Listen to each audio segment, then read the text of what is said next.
Luke chapter 14. And it came to pass that when he was entered into the house of one of the chief Pharisees on the Sabbath day, to eat bread, they watched him. And behold, there was a certain man before him, which had the dropsy.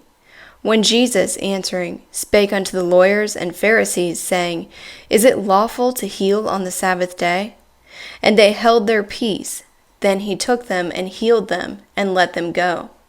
And answered them, saying, Which of you shall have an ass or an ox fallen into a pit, and will not straightway pull him out on the Sabbath day? And they could not answer him again to those things. He spake also a parable to the guests, when he marked how they chose out the chief rooms, and said unto them, When thou shalt be bidden of any man to a wedding, set not thyself down in the chiefest place, lest a more honorable man than thou be bidden of him. And he that bade both him and thee come and say to thee, Give this man room, and thou then begin with shame to take the lowest room. But when thou art bidden, go and sit down in the lowest room, that when he that bade thee cometh, he may say unto thee, Friend, sit up higher. Then shalt thou have worship in the presence of them that sit at table with thee. For whosoever exalteth himself shall be brought low, and he that humbleth himself shall be exalted. Then said he also to him that had bidden him, When thou makest dinner or a supper, call not thy friends, nor thy brethren, neither thy kinsmen, nor the rich neighbors, lest they also bid thee again, and a recompense be made thee. But when thou makest a feast, call the poor, the maimed, the lame, and the blind, and thou shalt be blessed, because they cannot recompense thee. For thou shalt be recompensed at the resurrection of the just. Now when one of them that sat at table heard these things, he said unto him, Blessed is he that eateth bread in the kingdom of God. Then said he to him, A certain man made a great supper, and bade many, and sent his servant at the supper time to say to them that were bidden, Come, for all things are now ready.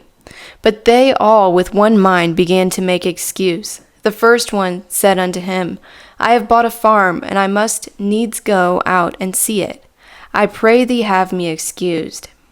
And another said, I have bought 5 yoke of oxen, and I go to prove them. I pray thee have me excused. And another said, I have married a wife, and therefore I cannot come.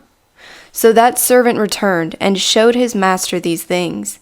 Then was the good man of the house angry, and said to his servant, Go out quickly into the streets and lanes of the city, and bring in hither the poor, and the maimed, and the halt, and the blind. And the servant said, Lord, it is done as thou hast commanded, and yet there is room. Then the master said to the servant, Go out into the highways and hedges, and compel them to come in, that mine house may be filled. For I say unto you, that none of those men which were bidden shall taste of my supper.